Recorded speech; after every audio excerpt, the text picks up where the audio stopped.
하나님 말씀 구약성경 룻기 1장 16절에서 17절, 신약성경 사도행전 10장 17절에서 23절 말씀 봉독합니다.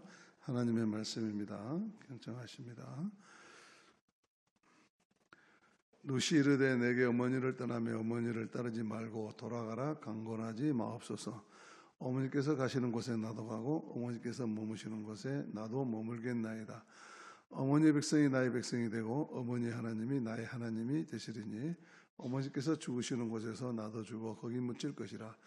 만일 내가 죽는 일에 어머니를 떠나면 여호와께서 내게 벌을 내리시고 더 내리시기를 원하이다 하는지라. 그래서 사도행전 말씀 봉독합니다. 베드로가 본 바 환상이 무슨 뜻인지 속으로 의아해 하더니 마침 고넬료가 보낸 사람들이 시몬의 집을 찾아 문 밖에 서서 불러 묻되 베드로라는 시몬이 여기 유숙하느냐 하거늘 베드로가 그 환상에 대하여 생각할 때에 성령께서 그에게 말씀하시되 두 사람이 너를 찾으니 일어나 내려가 의심하지 말고 함께 가라. 내가 그들을 보내었느니라 하시니 베드로가 내려가 그 사람들을 보고 이르되 내가 곧 너희가 찾는 사람인데 너희가 무슨 일로 왔느냐. 그들이 대답하되 백부장 고넬료는 의인이요 하나님을 경외하는 사람이라. 유대 온 족속이 칭찬하더니 그가 거룩한 천사의 지시를 받아 당신을 그 집으로 청하여 말을 들으려 하느니라 한데 베드로가 불러들여 유숙하게 하니라. 할렐루야. 어제는 여름 절기 중에 작은 더위라는 소서였습니다. 그러나 지난 6월 하순 이후 기온이 역대급으로 가장 높은 온도를 기록하고 있다고 합니다. 그래서 역대 가장 더운 하지였다 그렇게 말하죠.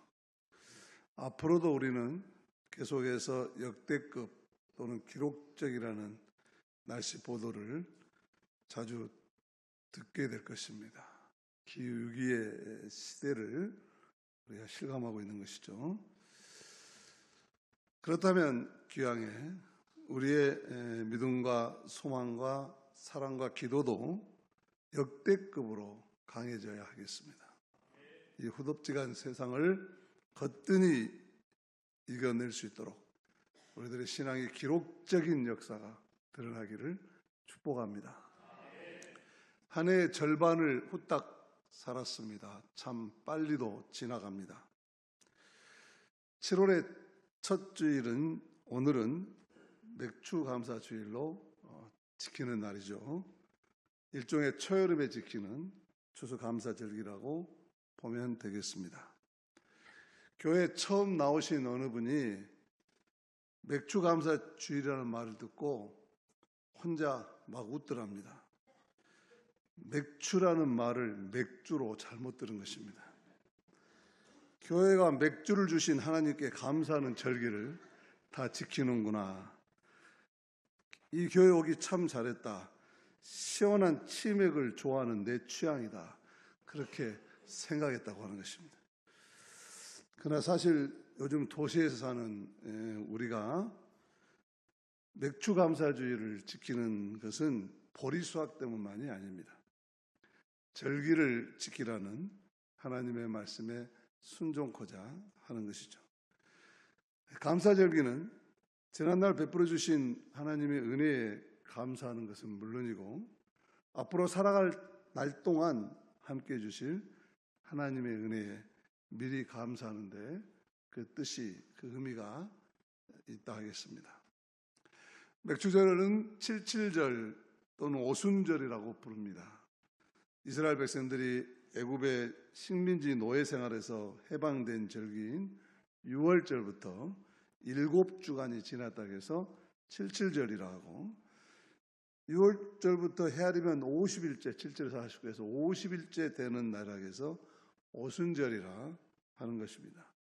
따지고 보면 그렇게 어려운 이야기가 아닌 단순한 이야기죠. 유대인들은 전통적으로 6월절에 보리의 첫 열매를 거두어서 하나님께 드리며 예배를 드렸습니다. 애굽의 종살이에서 해방되어서 자유의 땅 가나안에 이르러 첫 농사를 짓고 첫 수확을 거두었으니 얼마나 감개무량했겠습니까? 하나님께서 해방과 자유와 가나안 땅을 주신 은혜를 감사하면서 그 첫 열매를 하나님 앞에 드리지 않을 수가 없었을 것입니다. 누가 하작에서 했겠습니까? 저절로 우러나서 그런 예배를 드렸던 것이죠. 그 후로 초실절을 지켜라 하는 말은 바로 이러한 첫 열매를 드리는 절기를 지켜라 하는 말이 된 것이죠. 맥주절이 되면 보리 한 오매를 하나님께 가져가야 했는데, 오멜은 보리 한 문금이라는 뜻입니다. 그래서 한 오멜은 한 문금의 보리를 탈곡한 분량으로 대개 2.2리터, 우리나라식으로 하면 고봉으로 한 대에 해당하는 양이었습니다. 어쨌든 칠칠절 혹은 오순절 수학의 절기였기 때문에 사람들의 마음이 훈훈했던 모양입니다. 오늘 읽은 시어머니와 함께 고난의 땅에서 동행한 룻이 그 은독으로 보아스를 만나서 다윗의 할머니가 되는 은혜를 받게 되는 그 로맨스가 시작하는 것도 바로 이 계절이었습니다. 또한 맥주절은 수학의 계절이기도 했지만 말씀의 절기이기도 합니다. 애굽에서 탈출한 백성들이 시내산에서 십계명을 받음으로써 하나님의 백성으로 거듭난 날이기 때문이죠. 애굽에서 노예로 살다가 탈출한 이 고대 광야의 떠돌이 히브리 백성들이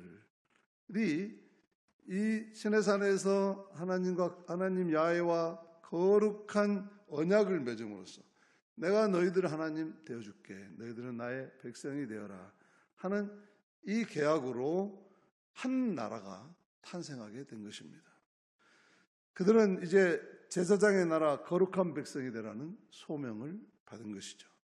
역사의 천덕꾸리로 취급받던 이들이 또 천부의 인권조차 인정받지 못한 채 광자들의 폭력에 속수무책으로 무너지던 이들이 새로운 하나님의 역사의 주역들로 거듭나게 된 것입니다. 하나님의 은혜로 주어진 가슴 벅찬 소명이었습니다. 하루아침에 이들은 신분 세탁을 했을 뿐만 아니라 존재의 비약을 가져온 것입니다. 사람 취급도 받지 못한 이들이 하나님의 거룩한 백성으로 인정을 받았으니 얼마나 감사할 일입니까? 죄인으로 죽을 수밖에, 노예로 죽을 수밖에 없는 이들이 하나님의 백성이 되어서 거룩한 약속의 땅을 차지하게 됐으니 얼마나 축복입니까? 맥주절은 바로 이런 하나님의 은혜를 기억하고 상기하는 날입니다. 맥주절은 이렇게 이 땅에 몸붙여 살고 있는 모든 사람들이 자기 삶의 주인이 누구인지 제대로 알고 살아가야 함을 가르쳐 줍니다. 우리가 살아있음, 숨 쉬는 것마저도 존재 자체가 하나님의 은혜라고 하는 것이죠. 지난 6월 28일은 미국의 사우스 캐롤라이나 주에 있는 charleston의 흑인교회에서 총격 사건이 일어나서 많은 사람들이 다친 참사 9주년이 된 날이었습니다. 9년 전에 클레멘타 핑크니 담임 목사님을 비롯한 많은 교인들의 장례식에 당시에 대통령 오바마가 참석해서 감동적인 추모 연설을 한 것으로 온 세상 사람들에게 더 기억되는 날이죠. 이날 미국인들은 물론 지구촌의 많은 사람들이 위로를 받았습니다. 오바마 대통령은 인종 증오의 감정에 사로잡힌 무모한 한 청년이 교회에서 성경 공부를 하고 있던 사람들에게 총기를 난사한 것을 언급하면서 범인은 증오의 눈이 멀어 성경 공부 그룹을 에워싸고 있는 하나님의 은총과 사랑의 빛을 보지 못했습니다. 그렇게 말했습니다. 범인은 공포와 보복, 폭력과 의혹, 분열을 핵책했지만 그럼에도 불구하고 하나님은 신비로운 방법으로 지금 일하고 계십니다. 그 교회 성도들은 범인에게 증오를 보이지 않았던 것입니다. 오히려 그 젊은이의 어긋난 사람을 아파하고 그 병든 영혼을 불쌍히 여기면서 그를 용서한다고 말했기 때문입니다. 오바마는 이러한 하나님의 은혜가 얼마나 크고 놀라운 것이냐고 추모사에서 고백했습니다. 그는 이러한 하나님의 은혜는 획득하는 것이 아니고 우리가 누릴 만한 자격이 있는 것도 아니라고 말합니다. 그것은 오직 전적으로 하나님의 자유롭고 자비로우신 호의고 은혜라고 말했습니다. 증오의 증오로 맞서지 않는 그들의 용기와 믿음에 감격하면서 그는 자기가 즐겨 부르던 찬송가를 불렀습니다. 나 같은 죄인 살리신 주 은혜 놀라워 잃었던 생명 찾았고 강명을 얻었네. 얼마 후에 이 찬양은 장례식 추모 예배에 합창이 되었습니다. 하나님의 은혜의 물결이 그 거룩한 공간에 흘러 넘쳤습니다. 증오와 미움은 그 거룩한 곳에 더 이상 발을 붙일 수가 없게 되었던 것입니다. 그런데 세월호, 이태원, 오성 지하도, 해병대 최상병 참사에 이어서 화성 배러리 제조공장 화재, 시청 앞 역주행 사건까지 이 나라 대통령은 어디에 있었습니까? 특히 이번 화성 참사 사망자 대부분이 저마다 꿈을 안고 코리안 드림을 기대하면서 한국에 와서 열심히 그리고 성실히 일하던 애국인 노동자들이었습니다. 배러리 상자에 불이 붙었는데 대피하지 않고 회사의 재산 피해를 조금이라도 줄이기 위해서 그 배러리 박스부터 옆으로 옮겼던 분들이었습니다. 일용직으로 와서 그렇게 착한 마음을 가지고 일하셨던 분들이기에 이를 지켜봐야 하는 국민들의 마음은 너무나 안타까운데 도대체 이 나라에는 왜 오바마 같은 지도자가 없는 것입니까? 그래서 오늘 우리는 더더욱 몇 추절의 의미를 되새겨 봅니다. 하나님의 은혜는 우리의 모든 현실을 초월하게 합니다. 삶이 제 아무리 고달파도 하나님께서 우리의 삶을 이끌고 계심을 깨닫게 합니다. 우리는 하박국 선지자의 고백을 기억합니다. 무화과 나무에 과일이 없고 포도나무에 열매가 없을지라도 올리브 나무에 딸 것이 없고 밭에서 거두드릴 것이 없을지라도 우리의 양이 없고 양간에 소가 없을지라도 나는 나를 구원하신 하나님 안에서 기뻐하렵니다. 주 하나님은 나의 힘이십니다. 나의 발을 사슴의 발과 같게 하셔서 산등성이를 마구 달리게 하십니다. 늘 부족한 것 투성이어도 하나님의 구원받은 백성이라는 기쁨을 성도는 절대로 포기할 수 없는 것입니다. 우리는 세상에 알지 못하는 하나님의 은혜의 기쁨을 누리는 사람들이기 때문입니다. 우리 마음에는 흔들리지 않는 기둥 하나가 있습니다. 하나님의 은혜, 예수님의 사랑이 그것입니다.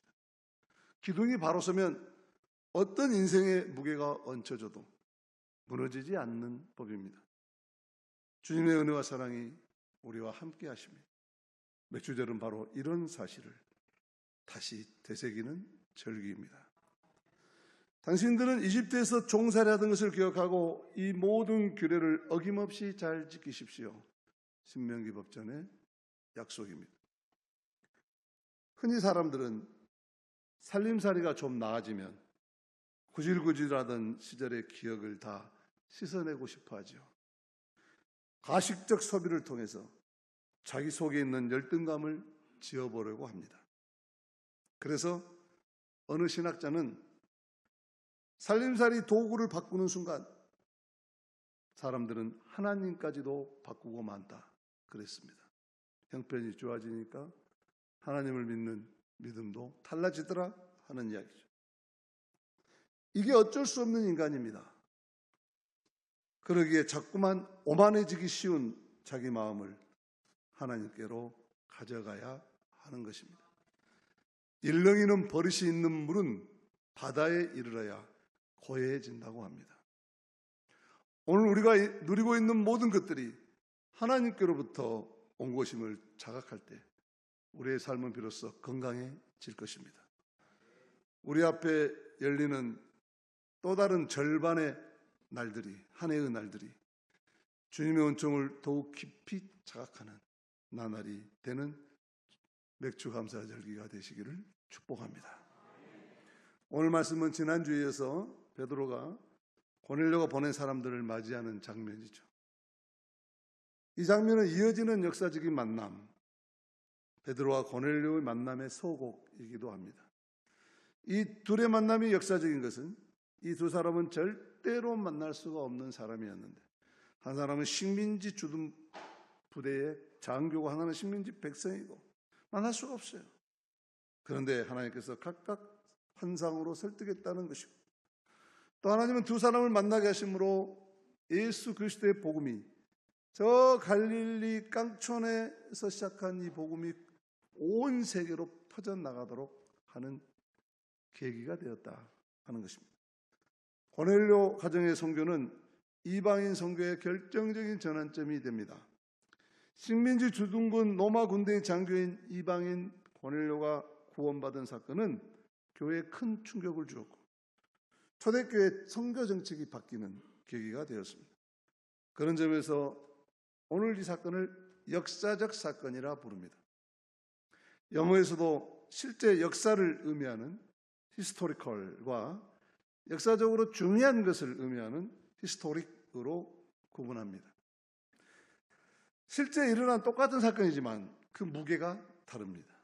독일에서는 히스토리와 게슈테로 구분합니다. 히스토리는 일반적으로 파악할 수 있는 객관적 역사를 말합니다. 반면에 게슈테는 실제 일어난 일이지만 여기에 하나님의 계시가 담긴 결정적 사건, 초월적 역사를 말합니다.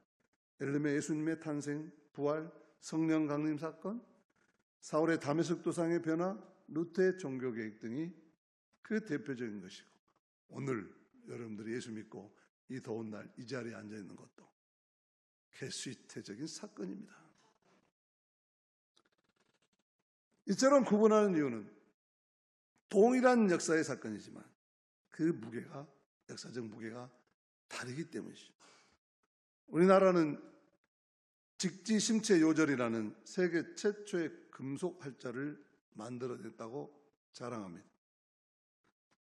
하지만 서양의 구텐베르크가 만든 금속 활자보다 80년이나 빠르긴 빠르지만 그 역사적 영향력에 있어서는 구텐베르크의 금속 활자에 죄송하지만 비교할 수가 없습니다. 직지심체 요절은 불경 몇 권 찍는데 그쳤지만 백성들의 생활이나 문화에 미친 영향이 없습니다. 반면에 구텐베르크의 금속활자는 인류의 인쇄혁명을 가져왔습니다. 르네상스와 종교개혁이라는 커다란 사회 변동을 일으키는데 결정적 역할을 미쳤습니다. 이런 점에서 구텐베르크의 금속활자가 더 역사적인 무게를 갖고 있는 것입니다. 교회사에서 오늘 베드로와 고넬료의 만남, 역시 대단한 역사적 사건입니다. 결정적 시간입니다. 이로 인한 복음의 선교 역사가 한 획을 그었습니다. 오늘 여러분들 이 예배와 오늘 이 삶도 오늘이 있어 희망찬 내일이 열리는 역사적인 사건, 역사적인 예배, 역사적인 만남이 되시기를 축복합니다. 그런데 오늘 베드로와 고넬료 하인들과의 만남의 과정이 전적으로 하나님의 주도에 의해서 이루어졌다는 사실에 우리는 주목해야 합니다.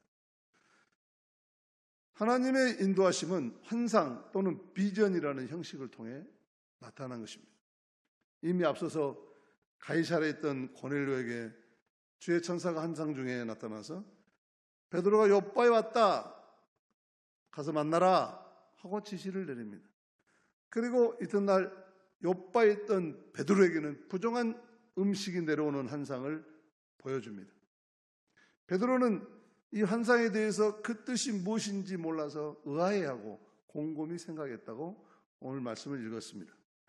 그저 이번에는 성령께서 직접 베드로에게 말씀하시면서 고넬료가 보낸 사람들을 따라가라 명령합니다. 20절 말씀입니다. 같이 읽습니다. 시작. 일어나 내려가 의심하지 말고 함께 가라. 내가 그들을 보내었느니라 하시니. 환상에 대해서 성경이 계속 이렇게 반복적으로 말씀하는 것은 사람과 역사를 변화시키는 결정적인 사건, 언제나 결정적인 시간은 하나님께서 주도하시고 하나님께서 섭리하시기 때문에 가능하다는 이야기입니다. 베드로와 고넬료가 하나님께서 먼저 하시지 않았더라면 절대로 만날 수 없는 사람들입니다. 이렇게 인간은 자신의 경험이나 생각의 한계에 갇혀 살기 때문에 이를 돌파하기 위해서는 하나님은 환상, 비전이라는 방식을 사용해서 자신의 뜻을 분명하게 드러낸다고 하는 것입니다. 고대 사회에서는 환상이라는 형식이 하나님의 뜻을 드러내는 데 탁월한 것으로 간주되었기 때문에 하나님은 그런 방식을 사용한 것입니다. 그렇지만 환상이라는 형식 자체보다 더 중요한 것이 바로 하나님의 말씀이고 이를 통해서 드러나는 하나님의 뜻인 것입니다. 오늘날도 하나님은 말씀하고 계십니다. 하나님의 뜻은 이미 성경을 통해서 우리에게 온전히 계시되었기 때문에 하나님은 성경을 통해서 우리에게 말씀하십니다. 우리가 말씀을 읽고 그 말씀에 감동되거나 깨달음을 얻거나 내 행동을 바꾸거나 어떤 결단을 하게 될 때 그것이 바로 하나님의 말씀의 능력이 살아나는 것입니다. 또는 하나님은 여러 환경과 사람을 통해서 말씀하시기도 합니다. 다른 사람의 입을 통해서 나에게 일어나 소망을 주기도 합니다. 그렇지만 현대사에서도 여전히 이 환상, 꿈의 힘은 매우 큽니다.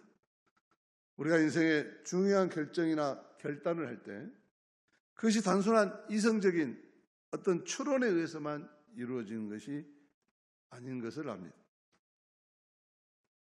알 수 없는 어떤 강렬한 소망, 사로잡힌 어떤 열정이나 느낌, 무엇을 해야만 한다는 어떤 의무감이 결정적으로 역할을 할 때가 많습니다. 하나님은 오늘날에도 이런 환상의 방식으로 영감으로 우리에게 말씀하십니다. 자기 인생에 대해서 그러므로 환상을 갖는다는 것, 꿈을 꾼다는 것, 비전이 생겼다는 것은 크나큰 축복인 것입니다.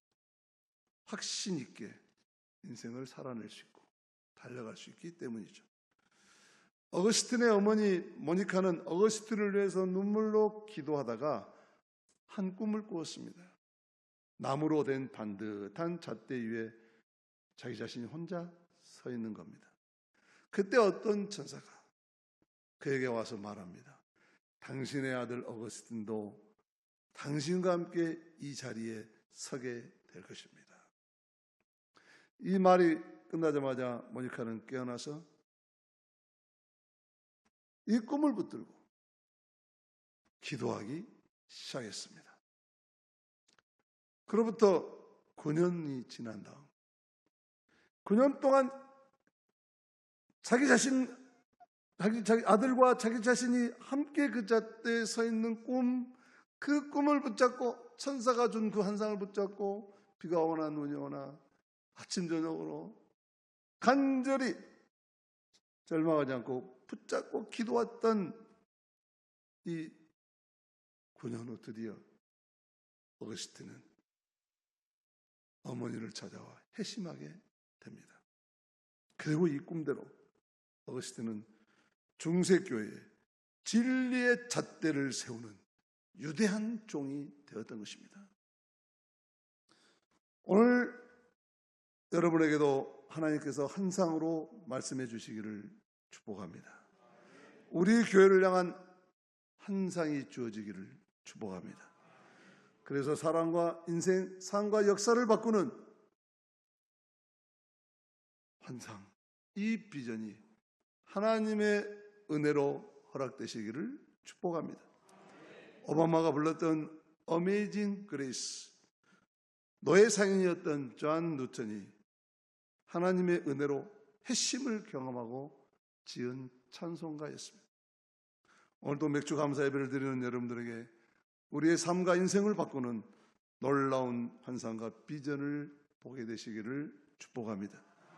그래서 모든 것이 하나님의 은혜입니다 라고 자신의 인생을 긍정하고 감사하게 되시기를 축복합니다. 이러한 고백과 믿음은 여러분의 삶을 오늘 그 어떤 아픔과 슬픔 그리고 어려움 속에서도 희망찬 미래로 인도할 것입니다. 오늘 말씀을 통해서 여러분들의 삶에 새로운 꿈과 비전을 갖게 되는 하나님의 크신 은혜가 함께 하시고, 그래서 오늘 말씀을 의심하지 않고 믿음으로 함께 가는 여러분들의 앞날이 날마다 역사적인 날들이 되시기를 축복합니다.